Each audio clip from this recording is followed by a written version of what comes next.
My dear friends, as we gather today to celebrate this Mass on Easter Sunday morning, it is certainly a pleasure for me to have this opportunity to celebrate Mass and to reflect with you about what it is that we're celebrating. As St. Paul says in his letter to the Romans, if Christ did not rise from the dead, our faith would be in vain. And yet, certainly, that is what we believe. That is why we are celebrating Mass here today. That He is the true Lamb, we will say in the preface, who has taken away the sins of the world. By dying, He has destroyed our death. By rising, He has restored our life. My dear friends, that is at the very heart of our relationship with God. Our trust in His love for us to such an extreme that He has shared His Son so that you and I might live forever as members of His family.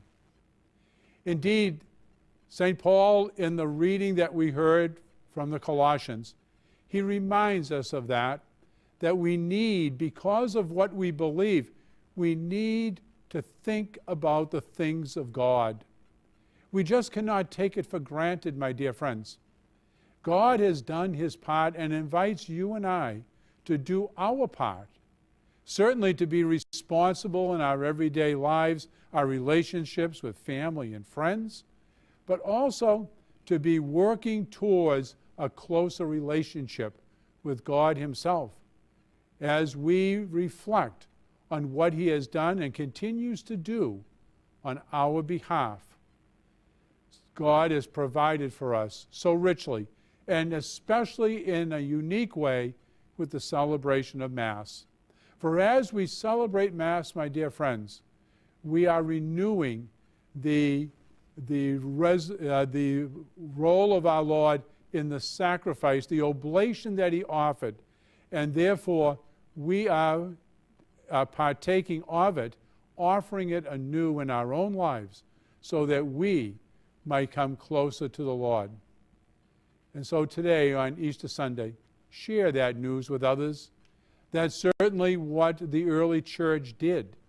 They shared the news with others so that others may have that same joy and happiness that you and I have. May God be with all of us as we rejoice that Christ is risen from the dead, for in His dying He has destroyed our death, and in His rising He has restored our life, meant to be with God forever. God bless you all.